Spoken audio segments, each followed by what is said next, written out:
আসসালামু আলাইকুম। আমি কোথায় আছি? রাজধানীর ফুলবাড়িয়াতে আছি। উপর দিয়ে কিন্তু ফ্লাইওভার গেছে, এটা ফ্লাইওভার গেছে যাত্রাবাড়ির দিকে। যারা রাজধানীর এই জ্যাম নিরসনের জন্য পরিকল্পনা মহাপরিকল্পনা গ্রহণ করেন বা গ্রহণ করার কথা বলে থাকেন, তো আমি আপনাদেরকে দেখাবো যে ফ্লাইওভার হোক বা এক্সপ্রেস ওয়ে হোক, যাই হোক, রাজধানীর জ্যাম নিরসন করা মূলত আদতে কোনো কিছু বা অল্পতে সম্ভব না, কারণ এখানকার শৃঙ্খলা বোধ যে এতটাই কম। আমি যদি সামনের দিকে দেখাই, এই দেখেন, এই আমার সামনে যে এখন বাসটা আছে, ওই যে সামনে বাস আছে, এই বাসগুলো এখনো যাত্রী নেন নাই। ওই সামনের বাসে সিট খালি আছে, একেবারে রাস্তার মাঝামাঝিতে দাঁড়ায় রয়েছে। এই বাসটাও একেবারে সেম কাহিনী। পুলিশ মামাদের কি বলবো, ওনারা এই যে আছেন যে সামনে আগাও সামনে আগাও, যদি সামনে না আগাই উনি ওনার পক্ষ থেকে এর চার বড় পুলিশের একটা বিষয় বলি, ওনারা কিন্তু একাধারে লেজার লাইট দিয়ে বারবার আলো মারতেছে ড্রাইভারের দিকে। তো ড্রাইভার কে শুনে কার কথা?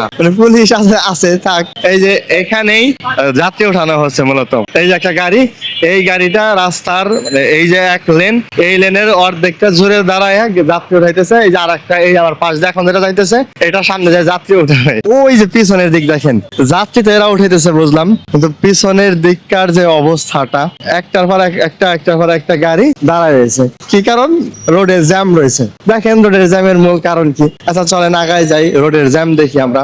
জ্যাম হওয়ার কিছু স্বাভাবিক কারণ এখানে ঘটতে পারে, সেটা হলো এটা একটা বাণিজ্যিক এরিয়া, এপার থেকে ওপার বাণিজ্যিক উদ্দেশ্যে মানুষের যাতায়াত হয়, এই কারণে জ্যাম হতে পারে। কিন্তু বাণিজ্যিক বলতে একেবারে এখানে যে ট্রাডিশনাল বাণিজ্যটা চলতেছে, নতুন করে সৃষ্টি হওয়া বাসের যাত্রী ওঠানো, এইটা যদি আসলে মূলত হয়, তো ওই ক্ষেত্রে তো আসলে কিছুই করার থাকবে না। কি বিশাল সারি! এখান থেকে ফুলবাড়িয়া থেকে ওই বঙ্গবাজার ওই অব্দি ওই দূরে দেখা যাচ্ছে গাড়ির সিরিয়াল। প্রথম থেকে কিন্তু আমরা দেখে আসছি যে গাড়ির এই মূল সিরিয়াল থাকার কারণ একটা, এই দুইটা বাস সামনে দাঁড়ায় রয়েছে। কি কারণে? তাদের যাত্রী উঠাইতে হবে। আর একটা পাশে দাঁড়ানো, আর একটা মাঝামাঝিতে দাঁড়ানো।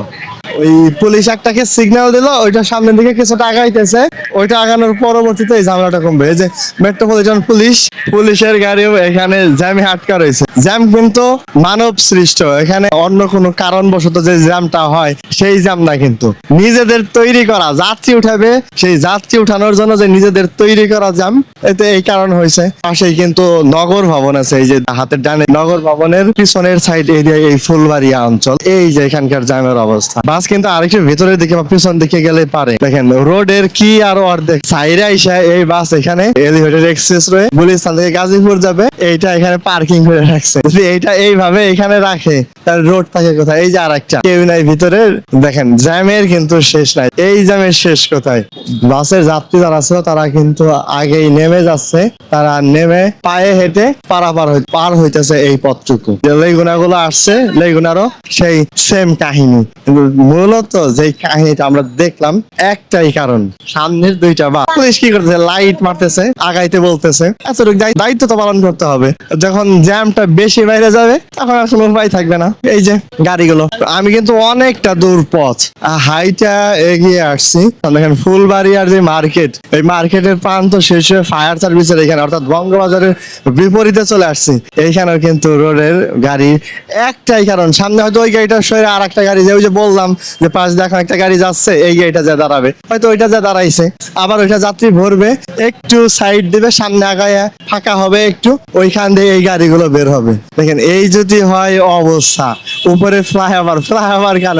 এক্সপ্রেস ওয়েও যদি করে দেয় উপরে, কি করার আছে বলেন? উপরে যদি এক্সপ্রেস ওয়েও থাকে, এই জ্যাম নিরসন কখনোই সম্ভব না। হয়তো দেখা যাবে যে এক্সপ্রেস ওয়ের উপরে দাঁড়ায় বাসে যাত্রী তোলা হইতেছে, পুলিশ ওইখানে আছে, পুলিশ বলতেছে এই আগাও সামনে আগাইতে বলতেছে।